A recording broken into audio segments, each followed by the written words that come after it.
This is Getting Past Subtitles. My name is Sean Peel. And I'm DK Lee. And this is it. This is actually the last episode of the series. Yeah. We've made it out of the old eras of the black and whites, wrapping it up back into 1948, 49. One of those 2 years this movie came out. Pretty enjoyable series so far. Pretty enlightening. You liked it? Yeah, I liked it. Yeah. All the movies are pretty good, actually. Yeah, to be honest, yeah, they're actually pretty good. They're more bad. So this was. I don't think there was one movie that I was like, oh, this sucks. Yeah. Or even like, there wasn't even a movie that was like, oh, this was just okay. Like, yeah, I actually, they're all pretty. Yeah, I definitely enjoyed all of them to a degree. See, old movies are good. I'm telling you. Sometimes. The quality of movies, you know. What, they've gotten worse in time? Is that what you're saying? No, I mean, I think it depends on where you look, right? Sure. I wouldn't say that all movies that are being made right now are like bad, right? But most of the time, it's not even that it's bad technically. Right. I think it's more like the spirit of like the passion for creating something that people really want or like want to show to the world. Uh-huh. Kind of feels like it's missing, you know. We've lost that soul. Yeah, but I mean, there are movies still doing that. I think, like for example, The Northman, or even Everything Everywhere All at Once, and you know, those kinds of movies. I think still have that, like in spades. I think, right? But yeah, there's still a lot of like very manufactured movies, right? And I think that's where it kind of falls apart. But it's true. But still good movies around if you look for them, right? they're a dime a dozen, but they're not non-existent. Right. It's just easier to look at the past because they're already done and set in stone. Sure. Yeah. Right. You just have to go back to it and it's there. Yeah. And you can just be like, yeah, there were so many good movies back then, but because it's already there. And we tend to like, what is it? Just kind of like embellish the past. Yeah. Right. Yeah. That happens a lot. So, but you know, there's still good movies now. You know, particularly with like who we're talking about today, Ozu, right? Especially like in the film world, everybody's, you know, he's like one of the most, inspiring filmmakers and ones that made a huge wave in cinema as a whole. So he tends to very much like embellish a lot of his work and stuff like that. So, and this one being no different. We watched for this week Late Spring, and I haven't seen an Ozu film outside of this. It's the first time. Have you seen this one? This one, no. But you saw first time. Tokyo Story, yes. Right? Is that the only movie that you've seen? Why did we even? I think I picked this one for the series. I can't remember. I don't remember who picked. I probably did. Probably did because I did Housemaid and I did Book of Fish. Yeah. So I think I wanted to do an Ozu film finally. So. Pretty good pick. This movie in particular, Late Spring, was inspired by a short novel called Father and Daughter from the novelist Kazuo Hirotsu. And it is the first of the quote-unquote like Noriko trilogy, which, so the two other movies after this was Early Summer and then Tokyo Story, which the actress who plays Noriko basically plays the same character Noriko for both films. Well, same character. It's the same name but different they're not. Yeah. Characters. Yeah. Right. Somebody just died upstairs. Don't.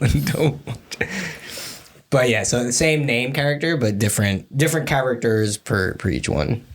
So pretty interesting there. I think this movie is pretty well known also just because like. This movie came pretty late in his career, and I think this was like sort of the first installment of like the latter part of his career and a lot of his work and stuff like that. So it kind of like started sort of like, I guess, a trend or sort of like the style that he takes, you know, with the latter part of his life in that way. Yeah. So this movie kind of is seen as like a turning point in that sense. But yeah, there's I think there's a main thing that I want to talk about later on, but first impressions wise, overall, like I said, pretty good film. Takes a little bit for me, I think, to get up to speed with it, but then it got better along the way as like more of like the drama elements started kicking in, namely like with once what's her name, Miwa comes in, and then like Noriko is becoming jealous, and then there's like this tension between her and her dad. Like once that kind of starts paving the way and starts being like what's moving the movie forward, is when I really started to be kind of like hook, line, and sinker, you know. But overall, like nice, you know, it's a very like slow paced movie. Like it takes its time. It's not really about anything extravagant, right? Like it's just kind of a simple family drama, but it relies really heavily like on the characters and performances, and they do a really good job of like carrying the movie forward. So yeah, it's like a very tranquil drama. Yeah. It's not even like, you know, crazy like, what's going on, like how could you do this to me kind of thing. It's very like serene. And the characters, even when they feel certain kind of emotion, they're very reserved in the way that they express themselves. And that and the cinematography and the way that they shoot it, I think also plays really well, or like it kind of reinforces that, right? Yeah. It's just funny like that. You said the movie it's really just like Noriko's the daughter, like, and just marrying off your daughter. That's literally what the movie is. Yeah, it's basically Noriko doesn't want to get married, and the father and they aren't figuring out a way to get her married. Yeah, like everybody, because she's like 27, and you know, for the time, it's like she's kind of like past the prime age to get married, right? Yeah, and so it's like, oh, we gotta get her married before it's too late, sort of thing. And like even her friend and like everybody, just all the supporting characters are like, we got to get you married. We're kind of worried about you. And her friends is like divorced. yeah. But like you said, it's funny because I feel like even with something as simple as that, you could easily make it sort of a bigger drama. Like, well, like embellished, right? Like, right, there's all this crazy stuff happening. Yeah, exactly. Like you said, like a lot of soap opera kind of, not a soap opera, but what are those like soap TV? But like I said, even just like emotional wise, a lot of the characters are very reserved, even in like their misgivings about certain things, or their refusal to, you know, Noriko's refusal to kind of like see the date or anything like that. But it's very sort of downplayed into just kind of small like heart to hearts in that way. Yeah. But it's like, man, I could see like you could introduce story elements that kind of like make it a little more pizzazz, or the performances could definitely have a little more like, you know, explosiveness to them. But for the most part, like it just kind of happens very low key and very sort of just grounded. That's the interesting part about Ozu's films, I think, is that a lot of things that people expect from a movie that you would put into the movie, he kind of explicitly takes out.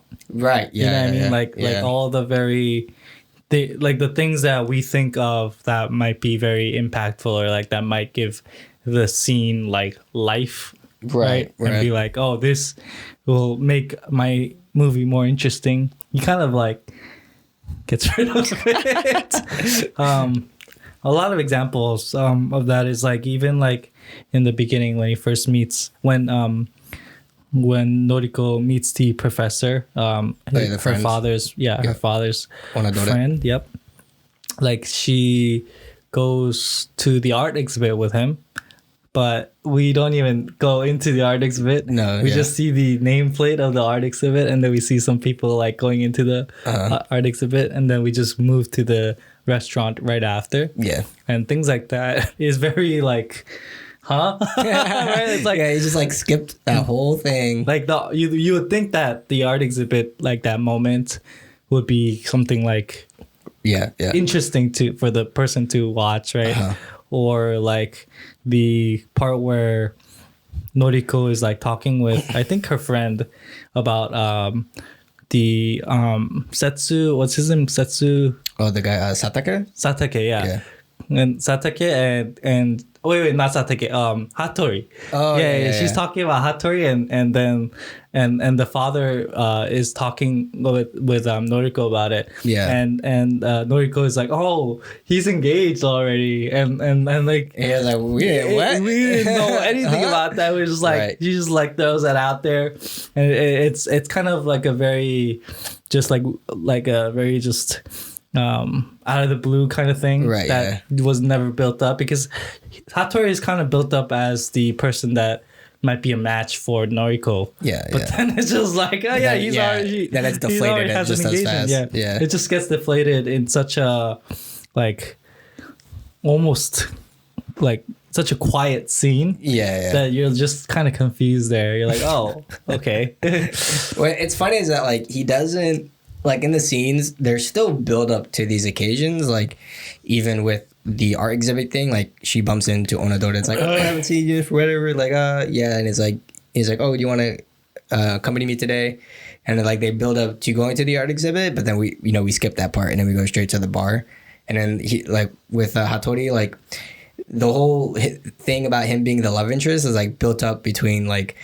We see them like going go to on the beach together. Yeah, they're like talking. They're like metaphorically kind of like hinting at it, and then and even like Shishiki, the dad, and his sister Masa, like they're even like. She's like, yeah, like what about Hattori? And he's like, oh, he does kind of seem like a nice gentleman. And he's and conveniently removes the part that he's engaged. Right, yeah. And it's just like building up to like, okay, now she's like, so what's going on with you guys? And Noriko's like, no, he's engaged. Like, you didn't know? And it's like, no, he didn't. Yeah, it's like, oh, okay. Yeah, and you just curb that whole thing after that. Yeah. And it's just kind of like that technique is just rinsed and repeated sort of throughout the movie. Yeah, but I think that kind of gives it life, right? Yeah. Where in a movie like this, in a very family drama thing, it kind of gives you that almost twist-like feeling. Right, yeah, it just pulls the rug under you a little bit. It pulls the rug under you. It's like, oh, I guess this is not the thing. I guess this wasn't as important as I thought it was going to be. I mean, I think the biggest one is definitely meeting Satake, right? Because he's just an urban legend to the viewer.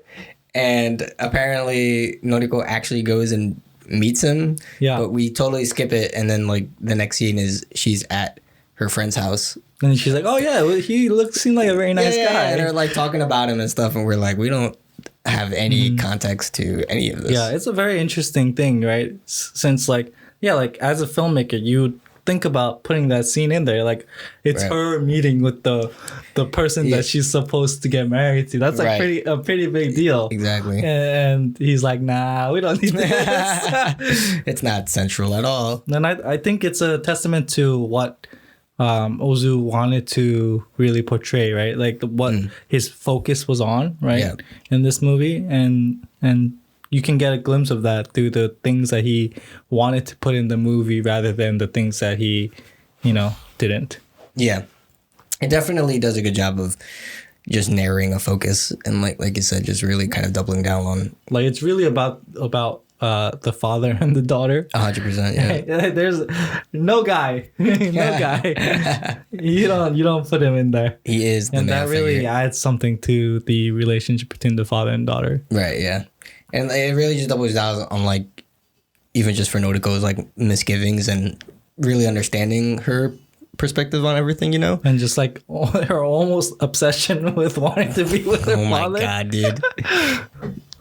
Kind of shaky sometimes. Kind of weird, but yeah, it's like that too. And just like even when she gets married, it's like you just see her. Yeah. And you don't even see the actual like marriage part. You just see her in the beginning. When the father and the aunt sees her and it's like, oh, you're so beautiful part. Yeah. And then they get married, and so like, okay, you don't see her anymore after that either. You just assume that she's happy, or at least is trying to be happy. In that sense. But yeah, I'll run it through really quick as far as the quick take goes. So we follow the Sumiya family, who is the father, Shishiki, and then the daughter, Noriko. And the father is widowed, and he's kind of older now, and his daughter is 27. And Shishiki and Shujiki's sister Masa, who's obviously Noriko's aunt. Actually, when I watched it again, it was even before that. Ora Deno, when Noriko brought him to the house, they were talking about Noriko and talking about like, oh yeah, she's kind of older enough to get married now, and he's like, oh, I should probably do something about that.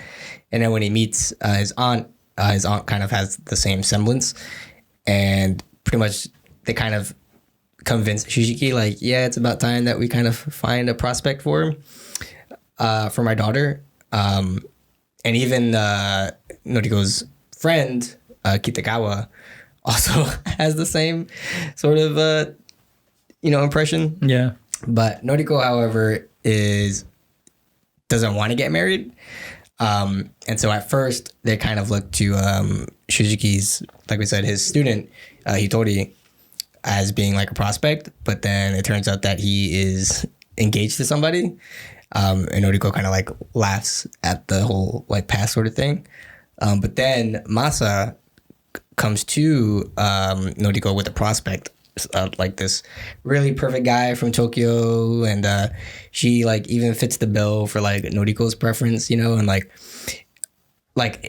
face value, he's like perfect and there's no reason to kind of turn him away, but Noriko still has like her misgivings to get married in general, because basically she doesn't want to like leave her father's side. Yeah. Because her dad's widowed and he's like older, and she knows she's like the caretaker in the household, right? So no one will be there for him to take care of him, as far as just like doing mundane things. And the movie like supports that too, right? Like he tries to do things, but he's like, when he serves her and Katagawa tea, and he like forgets the sugar and the spoons and all these kind of things, right? But everybody's kind of like pushing for her to kind of get married despite all this. And Shishiki's kind of like argument to combat her is like, well, you don't have to worry about me if you go off, because I'll be fine. And that's because like Masa has a prospect for Shishiki to get remarried. Yeah. And this causes like a really big rift for Noriko, because she doesn't like the idea of remarriage, essentially, right? And so she kind of has like this really big bitterness towards her father after she finds out that Miwa is sort of a prospect for him to get married. And then when she goes off and gets married, then he will be remarried. And because of that, she basically kind of goes along with meeting Satake at first, and then goes along with marrying him, despite sort of, her feeling this way. But it isn't until they go out to like a trip to Kyoto, where they visit their friend Onodera, and that she kind of has a change of perspective, because Onodera is someone who's remarried as well. And even though she feels like, a bad impression on him because of that, after she like meets the new wife and sees the relationship between like their family, she kind of has a change of heart, right? She's like, I was sort of wrong to kind of believe that without having seen them. And then this leads to like a conversation with her dad, and eventually she kind of just has a new perspective about the whole thing and decides to go along with the marriage like wholeheartedly to find her own happiness, right? And then the movie ends with try to anyway. But yeah, and then the movie ends with like before the wedding, and she's like in the whole get up and stuff. So yeah, and then at the end, the father's kind of alone, and he goes back home, and he's like cutting the apple, and it ends like it's right there. Well, before that, it's like he's at the bar with Kitagawa, and basically it's like another sweep under the rug that he actually kind of like lied. He isn't gonna get married to Miwa. He just said that to push his daughter to kind of get married, But he decides he would stay a widow. And she's like, "Oh, you're so sweet. You're a terrible liar, but you're a nice old man." But yeah, pretty nice and very like well crafted story overall. It all really worked,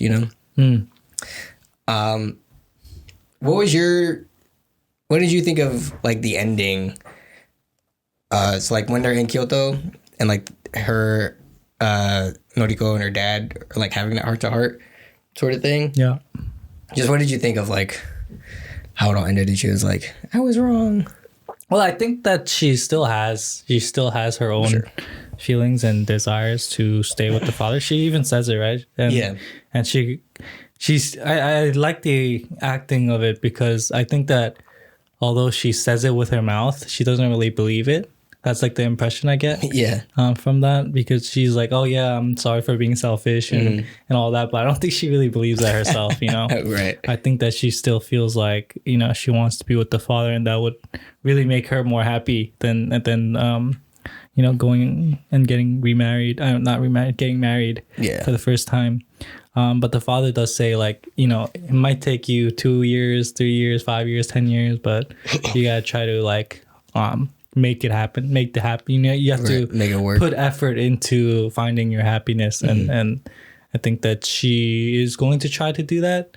But like, also I kind of wonder like how she would feel if she finds out that the father lied to her and, and like did not get remarried, and he's like living alone. Because I that last scene with him, you know, with the apple, and he's like cutting the apple, and then like the peel drops. I really feel like that's such a good like cliffhanger almost to end it on and the movie on, because at that point, like, he's really alone, and he has successfully gotten his daughter married, but at what cost? It's just kind of that lingering, you know, thought of, you know, how would she feel if she found out about that, right, and it never really answers that. But I think that's a good place to end the movie, just because it's just like a perfect place where you're left with, you know, this desire to kind of want more. And I think that's a good place to leave your audience. Yeah. I think it's good as like a, just like a confrontation of reality sort of thing, you know? Yeah. Like, I was going to say, like, he worked so hard, but he didn't really work that hard to get her married. Like, everyone else did it for him. Exactly. We'll definitely talk about the dad, but it's like, you know, all this effort was put in to get her married, and like, you know, his part was to just kind of like subvert her and tell that lie, you know? And like I said, it was like kind of a big lie in a way, and that, like, it's true, like, what would happen to him once he's alone, you know? Like, I don't think he himself is even sure if he could take care of. No, I mean, you know, I don't think that it's necessarily the taking care of part that he's worried about. I think it's just like that void that you feel when somebody leaves. And I think that moment kind of showed that really well. Right. You know, him just sitting there alone kind of thing. And that's just like, that's the reality part of it. Right. It's like, oh, now you're confronting reality, and it's like, after like dawned. Because like the scene before, I love the juxtaposition of the scene before where Kitagawa says like, yeah, I'm gonna go visit, you know, like I'll go visit often, like you know, you're such a sweet old man for, you know, doing that for your daughter and everything. And it's kind of that juxtaposition like right after that when he comes back home he's just alone. And just kind of seeing that is very like, you know, it's not all that great, just because like Kitagawa says, yeah, I'll go visit. It's not that's not the reality of things, you know. It's like, nope, you're just alone now. Yeah. But yeah, it's what did you think about that though? Like him lying to get her married. Do you approve? Do you approve? 10 out of 10. Lie to your kids to achieve their own happiness. Yes. No, I thought it worked from like, you know, from a story perspective. It really worked. I'm trying to think, like, did I really even believe that he was gonna get married to Miwa from the start? You know, like, just thinking from an audience perspective. You're not given too much though, right? Yeah. Like, you're not given too much of like an interaction between them to really like. He was always in a distance. Like, they never. Yeah, especially during the performance, I think it's called a no performance or whatever. Yeah. Where like they do the thing and then you have that little glance, kind of like, or like the greeting, right? Yeah, it's just kind of very implied. Everything's implied, right? But exactly. I think Setsuko, the Noriko, really does it good, like such a good job of like showing her emotions, where she's literally just sitting there, right? And she's just like looking back and forth, and looking down, and you get so much out of that, and it's really, you know, a testament to how well she acted for that. But yeah, I mean, Noriko's performance in this movie is just like top notch all around. I don't know, that might be the best scene because of that, like just how well she was able to communicate so much without saying anything, you know?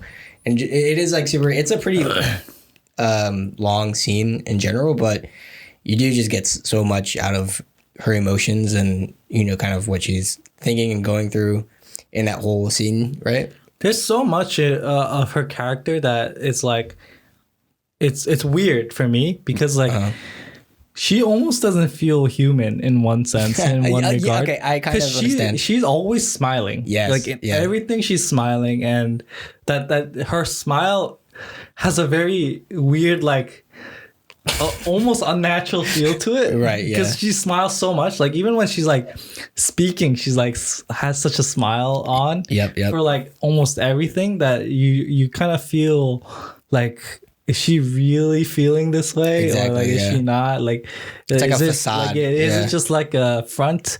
And all of that, like, kind of adds to like that moment, even at the performance as well, where she actually finally kind of like has a very disgruntled face. Right. And other moments when she's mad, like after she comes out of that, and she like runs off because, you know, the dad's like, oh, you want to go eat at the restaurant again? Right. And she just like runs off. I have something to do. And she goes to the friend's house.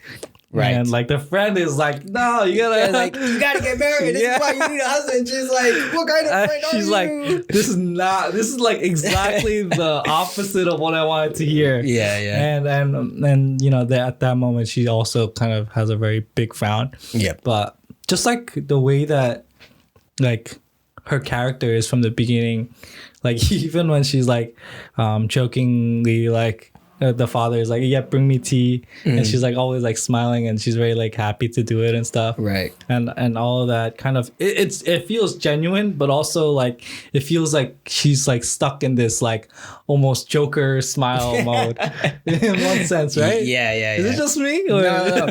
It's so easy to like notice that because she smiles so often. It's like what exactly like depth is her to a character because she smiles and she's like, she goes along with a lot of things, she's like super polite, like it just doesn't add depth to her. So like you said, it just like feels fake in a little bit of a way. And I think that's why, you know, once the drama starts kicking in and we're seeing other parts of her, like it makes such a good movie because it's like, you're right. Yeah, like she's like human now. Like thank God, you know. Like there's that weird like dissonance there. Yeah, exactly. With her smile and the way that she wants to live her life. That's why it's like that scene, and even just everything else outside of her smile becomes so emphasized and well acted because we've known just like the polite part of her. Yeah. So when we see the other sides of her, it feels really impactful in a way. Even when she doesn't do too much. Right. So that's why I think that no scene is really good. And even the scene before that when, like, the first time, right, it's she visits her aunt in her place. And I think this is when she tells her about Satake at first. And she's still, like, smiling and stuff. She's like, has her misgivings, like, that's kind of you, but no. And then Masa's like, don't leave, like sit down, you know, right? And he's like, no, you should really get married or whatever. And she's like, it's not really something I want to talk about. And then she kind of asks her why, and then she tells her like, you know, I can't leave my father's side. And she's like, oh, you don't have to worry about that because I have Miwa who's gonna do. And then that's when like she breaks down. And then her expression changes and like everything about her changes. And she's like, she's like, is this like for real? Yeah. And then she goes back home and then that, you know, she confronts her dad and they have like that talk. Yeah. And like that's like such a 180 for her character there. Like the one thing that she really, really can't stand, especially for the father, is like the remarriage thing, right? Like the thought of like somebody marrying another person again. Like she even says like, oh, like she teases the professor. Yeah. But like it's actually like what she really thinks is like, that's nasty. Yes. Like that's like disgusting filthy, kind of thing, right? Like she says it jokingly, but like it's really how she feels. Right. Because of the fact that during the No performance, when the father and Miwa has that interaction, she just has a complete like look of disgust, right? Exactly, it's like, wow.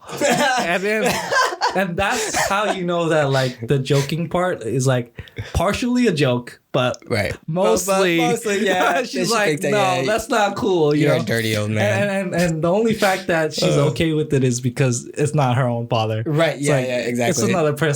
Whatever. Yeah. Whatever. It's like it's not my problem. Well, like even it's so funny because like even in that scene, right? They're talking at the bar and stuff, and then she mentions like, "Aren't you remarried, by the way?" And like she's smiling the whole time, but it's like.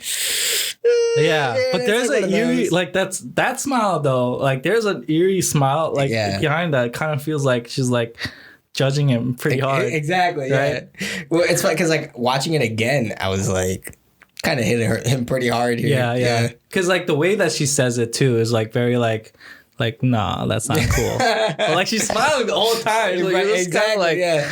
It's like a weird polite facade. Yeah. But, yeah. And seeing that, and then when she goes to the Tokyo trip, Kyoto trip, yeah. And then meeting the wife. The wife and stuff is pretty interesting, right? Like how she kind of, in one sense, kind of has a more open mind to that, right? Finally, kind of understands it in one sense, but also for her father, she kind of is still hesitant in one way. Yeah, but she still agrees to get married because she kind of.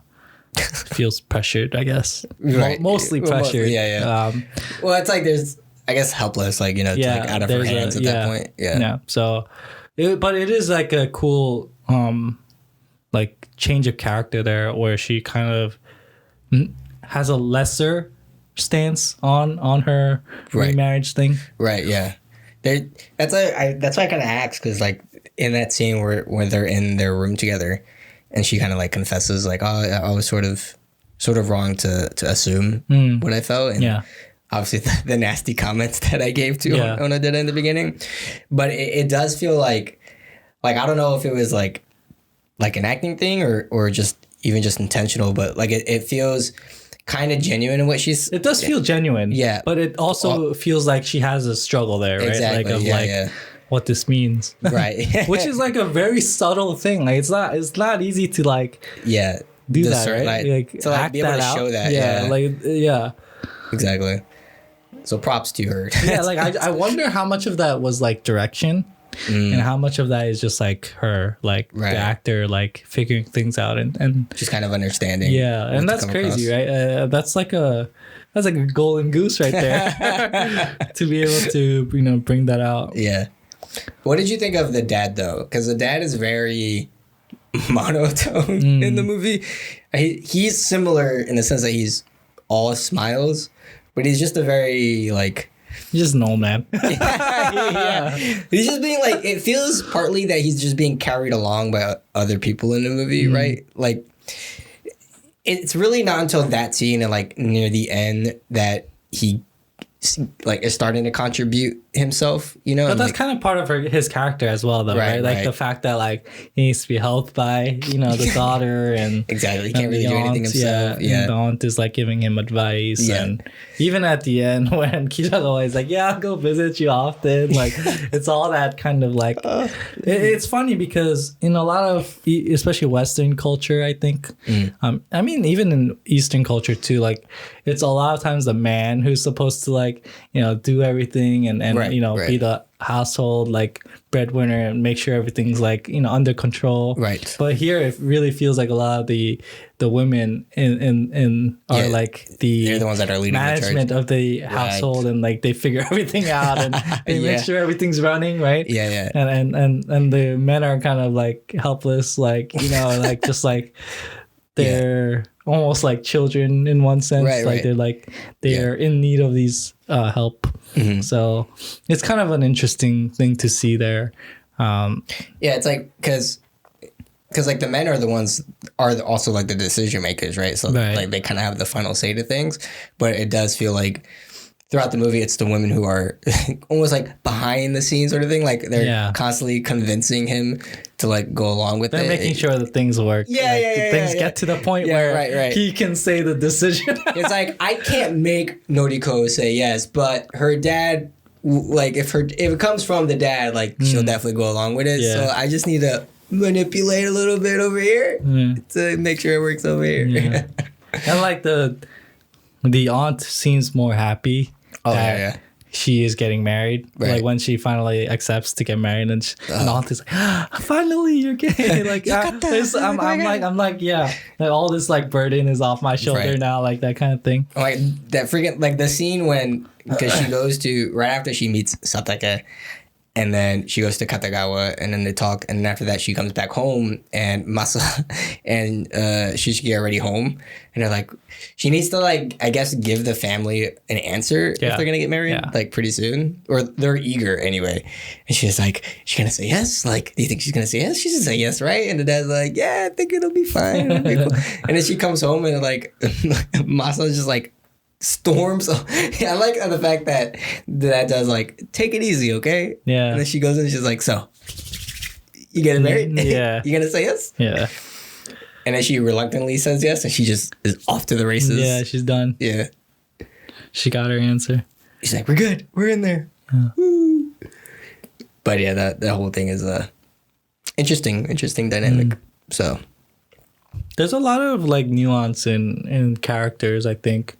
Even like Kitagawa, like just like her character as like a divorcee, who's a friend of Noriko, and just like how she is, and like the things that she does, and the way that she speaks, and she's very like outgoing, but like she's not very reserved. She's just very out there in like everything that she does and the way that she lives. You can kind of see that even like in her like gestures and the way that she like cooks or like bakes like like a cake, which is not very typical, I feel like, of Japanese, like, you know, like you don't really see Japanese like women like baking especially like during that time, right? Or like it's very Western. Like her, like when she's at the bar with the father, and she's drinking with him. And she, like once she hears that he was like lying about the thing, she like kisses his forehead,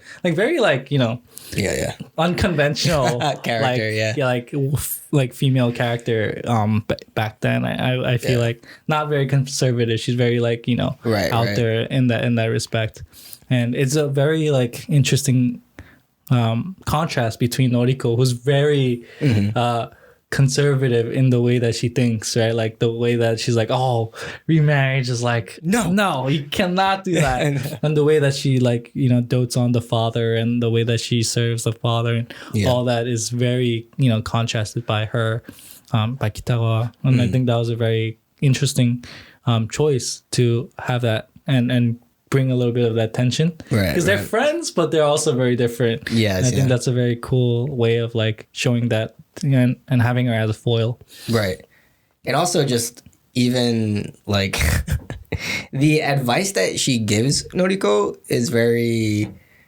against even herself, right? Because like you described, like, I mean, Kitagawa was very like independent woman, right? I mean, she does everything. She's a divorcee. Like, she's very much, like I said, kind of like very pretty much Western, like just not very kind of conservative Japanese. But even like the way she's instructing Noriko is like pushing her also to get married and stuff. It's very like opposite of how she lives, exactly. And what she did. It's like she's like, look what's happened to me, but also you're saying things that are like, but against. Also she says like, well, just get married. If you don't like it, just get divorced. She's very chill about it too. She's like, you should get married, go get married, and if you don't like it, just like just be like me, right? Like it's a very kind of interesting character. It's funny that because she's like, oh, it's probably gonna work out because you know, you have an arranged marriage, and like even though you know, arranged marriages are like a little old fashioned, but look at me. I didn't get an arranged marriage, and look how that ended up. So that means it'll work for you, right? Yeah. Right? The logic there. I know. It's like, okay, sure. It's like a wrong pat on the back. You're really struggling there. Yeah. Oh man, but definitely interesting character, Kitagawa. A ball of fun. Yeah, I guess she has. Who was the kid? Was that her daughter? Like Buchan or something. I'm not sure. It may have been, or maybe like the aunt's kid. Maybe.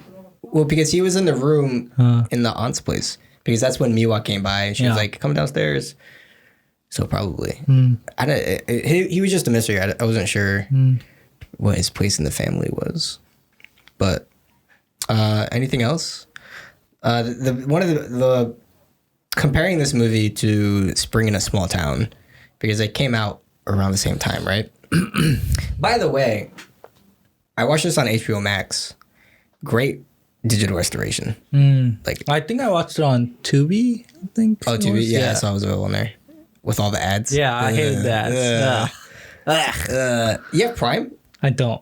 Prime, Amazon Prime? Yeah, I do. Was it on Prime? I think so. Oh, well, I should have done that then. Rip. Anyways. But yeah, it looked phenomenal on HBO. But compared to Spring in a Small Town, for starters. But also, like, the biggest thing was that I realized, because a lot of what I doted on from Spring in a Small Town was just like the way that it was shot and like the use of camera, and it was kind of like theatrical, right? As I said, and a lot of it was just kind of pointing it at actors and sort of like letting them do the thing in the setting that they were. Whereas in this movie, despite being around the same time that it came out, Ozu knows how to point a camera. Like, the movie felt very much made for its medium as film. And like, as I was looking, just like the many different shots that he chose to use, and just like the placement of it, particularly like close-ups. Like, I feel like close-ups are such a great tool in film all around, but I feel like close-ups are like very like movie-esque. Yeah, you know I mean, it's interesting because he never really uses over-the-shoulder shots. It's always like a direct frontal shot when they're talking and stuff like that, and that has a very interesting, it creates an interesting like shot. Yeah, when you're watching the character almost talk directly to you, rather than an over the shoulder where you kind of see another person, right, and like they're talking to another person. It gives you a different impression while you're watching the movie. Also, like you said, in terms of like placing the camera, like he really, really knows like good composition. Yeah. And every shot that he shoots has a really appealing like composition to it that makes the audience like enjoy the shot itself, like, right. and he loves to use like a frame within a frame. Like, he loves framing the shot and the characters within a frame. So like, for example, he would use doorways, or like he would use like different like walls and like kind of create a frame to put the characters within. Right. Yeah. And he's not afraid to also like cut off like parts of characters. Right. And like do stuff like that. And like he almost never moves the camera. It's a very just standing camera. And I think it a lot of times, I think especially now, in the modern like cinema world, we love moving the camera a lot. I love moving the camera, right? Like, we love like slow like dollies or moving like a tracking or things like that. And I think this movie really shows that you don't need to do those things. And obviously it depends on the movie and what you're making. Yeah. This is a very family driven drama, very peaceful, tranquil kind of thing. So I think the shots and the lack of movement of the camera adds to that. Yeah. But obviously, if you're doing like an action movie, you might want to move the camera. I'm not saying that movement is bad in any sense, but I think that knowing what is helpful in engaging the audience for a certain movie or a story is a very important thing, and I think that he really understands that very well. And I think that that was one of the beautiful things that I loved about the movie.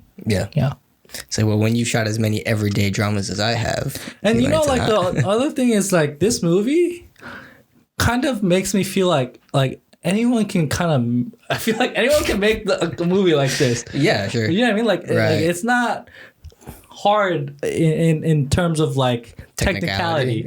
Right. And I think that like filmmakers who want to make a movie, but have like these crazy aspirations for like different kinds of movies, if they kind of hone and pull things back a bit and kind of watch a movie like this and see like just how much you can draw out even from a static shot, and then really think about like composition and understanding like where to put the camera and like how that can add to the story, even just like the whole like aspect of not shooting the things that we think that are typically like the most like fantastical things, and how that would affect the movie.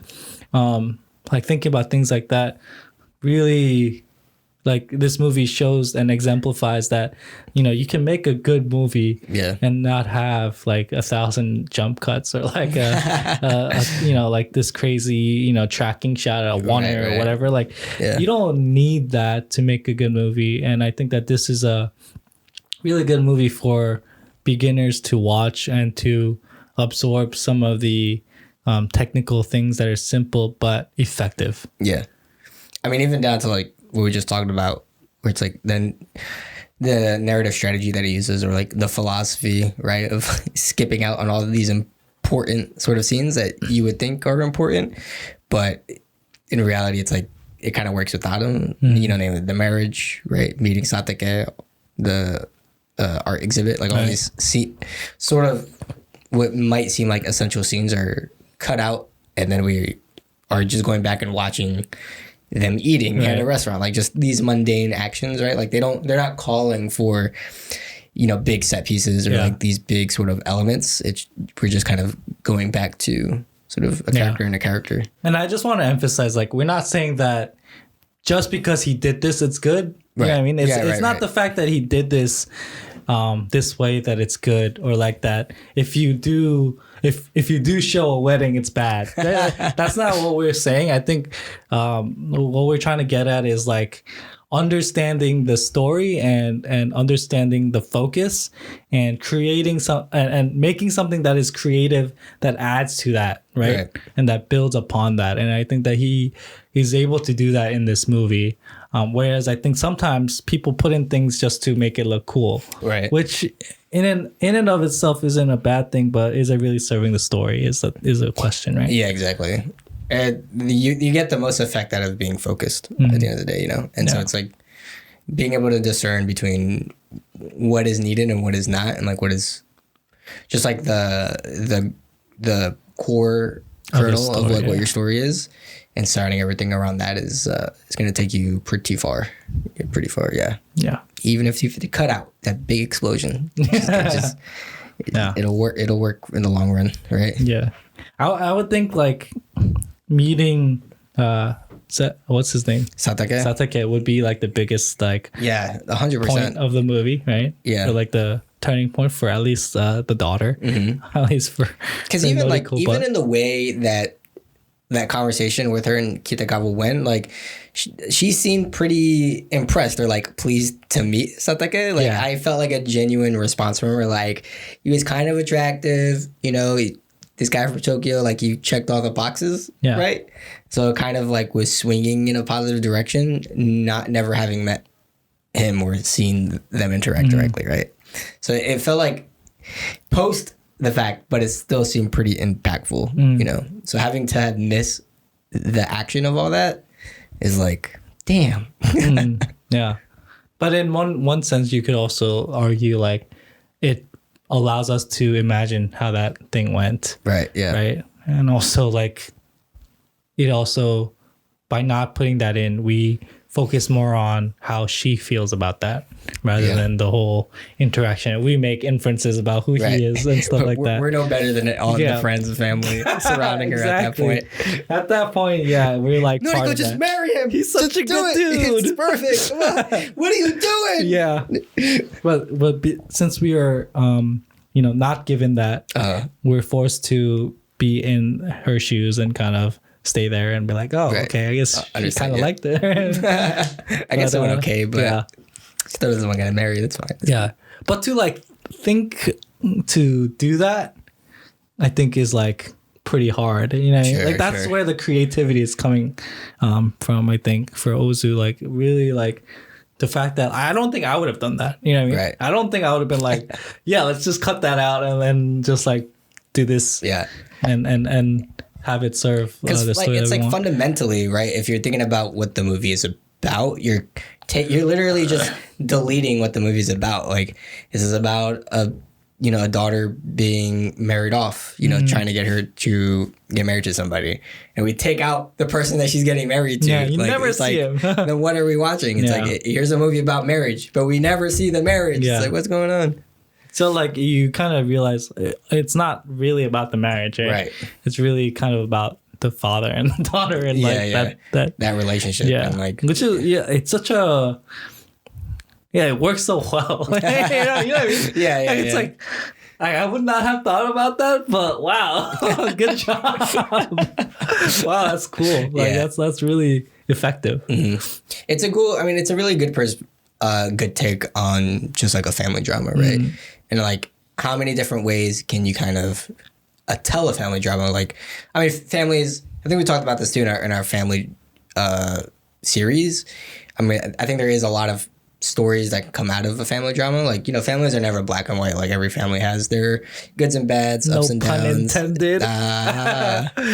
And there's a lot of takes and sort of different things that you can come out with, but it's just fascinating to see like how many kind of come out of that, and even in this way where it's like, getting your daughter to be married off and like the end, it's like the end of like that sort of family dynamic, right? Yeah. So it's pretty interesting to kind of see this take on that genre, per se. But talking about the series as a whole, what'd you think? We watched just to familiarize Spring in a Small Town, The Housemaid, The Book of Fish, and then this Late Spring. Yeah, I just watching this whole series, I just come to realize, that come to appreciate the fact like the old masters and the people who came before us who've made movies and really learning and soaking all of that in. And even the 2021 one is pretty recent, but even him, like all of the movies that he has made, and just like seeing that, and coming to like the realization that it doesn't always have to be so like crazy and elaborate. Sometimes it can be very simple, but like the effective telling of a story through the film medium is what's important. And I think a lot of the movies that we watch in the series really shows that, right? Like it really exemplifies that, and it just kind of also shows why I love like the old movies so much. Mr. Pre-20 and the 2021 movie. that one, just that single one, because it was in black and white. But it's just like kind of shows like I just have an appreciation for that, like seeing that. You can do pretty little and it can do quite a lot. Yeah. Right. Yeah. Yeah. Like I said, I really enjoyed the series as a whole. Like, there wasn't one movie that I thought was bad or was even okay. I definitely enjoyed each one. And like I said, being able to kind of like watch it and sort of appreciate it for different things, and like personally just like appreciating like how well of a story that they can tell with the time and like the resources that they were able to do, and like maximize the most that they can out of a script and performances. performances are everything, man. Like watching all these movies, like the actors, the dialogue, the interactions, like they really push a lot of just everything that surrounds like the story so far. So that's I think probably my biggest takeaway from the series. Yeah, for sure. It's a fun series. It felt very dynamic, like the different movies that we watched, but also kind of felt like they had a certain kind of connection to each other almost. A little bit. Yeah. Yeah, not having color.